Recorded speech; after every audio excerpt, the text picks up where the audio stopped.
A landscape is a picture of a place outside. In science fiction movies, TV, and books, artists create amazing landscapes for their characters to inhabit.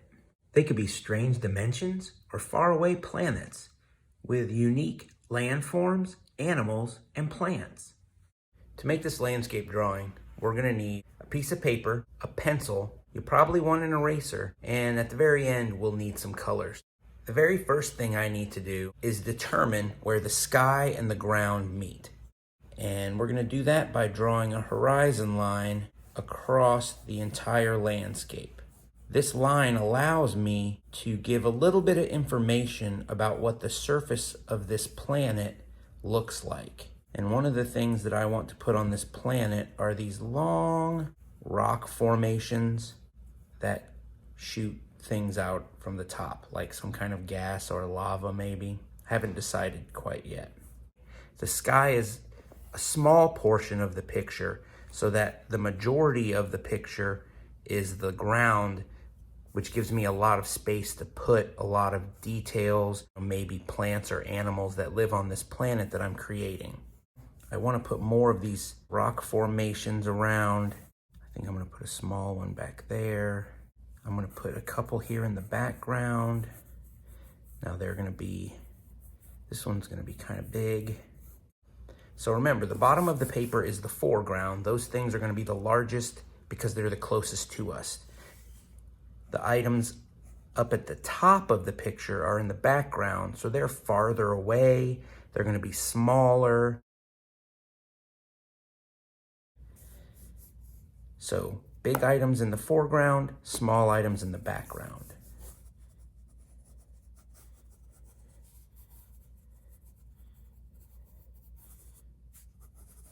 So I added another rock formation in the foreground, which is why it's so big.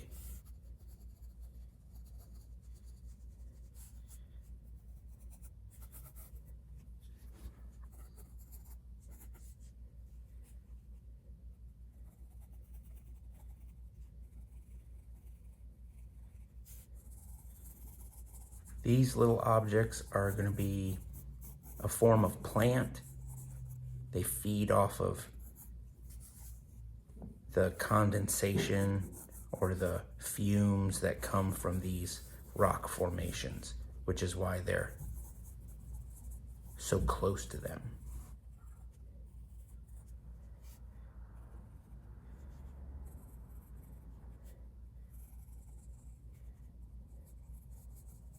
Now, as I draw my landscape, I'm coming up with different ideas on how different parts of this landscape will be interacting with each other.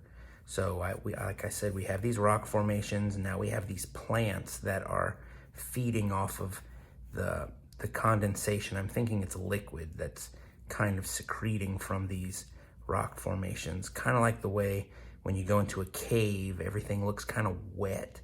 I'm thinking that these are also going to be very wet, and that's what these plants are living off of. But at the same time, I'm going to add these other kinds of plants, which look a little bit like flowers, except that they're extremely tall. And they're reaching for whatever is spraying out of these little rock geysers. So they're reaching. What's important to realize is that one part of the environment inspires the ideas for other parts of the environment.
So as I sketch out this landscape, I'm trying to consciously choose where I put things. I'm purposefully leaving this area kind of blank because I feel like that's where I'm gonna put the astronaut explorer type people and their vessel as they're, exploring around the area. So I purposely leave this a little bit open.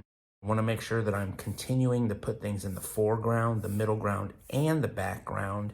And just remember that things in the background, they don't have to be very detailed because they're very far away. So notice how the plant up here, you can see all the thorns and these thick, big spikes on them. And you can see the petals a lot clearer. But this one back here almost just looks kind of scribbly, and I'll just make sure that I use the correct colors so that they match. But this one isn't going to have the same level of detail as that one. I've also started thinking about what my sky is going to look like. And as I'm drawing, I'm thinking about all this stuff. So I know that these little geysers are shooting liquid in the air, and they're releasing this kind of steam or gas into the atmosphere, which I'm thinking is going to make the atmosphere very hazy and unclear. When I put something like a moon or a planet in the sky, I'm going to make sure that it is behind, this hazy atmosphere, and it might just be peeking from behind the clouds like you would see the moon do sometimes on a cloudy night. But I'm also going to put more than one moon or sun because lots of science fiction movies and TV shows, that's one of the ways that they make someplace look like outer space or like a different planet by adding extra suns or moons. I'm not going to overdo it, but I do want it to be obviously a different place. Lots of those movies, they find interesting locations on Earth to represent their different planets, and one easy way of making it look like a different place is just to add another sun or moon in the sky. This one's bugging me though, so I'm going to change it. I like that there's another moon there, but I'm thinking it's going to be more like it's setting. I want to put some form of animal. Because of all this stuff coming out of these rock formations and the way that the atmosphere is all cloudy with this haze and all this liquid is probably landing on the ground. So I'm going to make the animal something that, has to be under the ground. Maybe it comes up only when it's safe, which means that maybe like up here, it's going to have a hole. It's mounded up a little bit.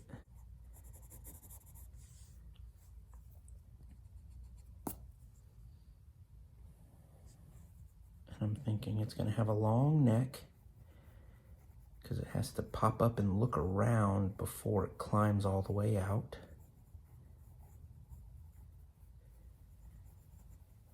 And it's going to have a small head, so a predator can't just go get it real quickly. It'll be harder to see.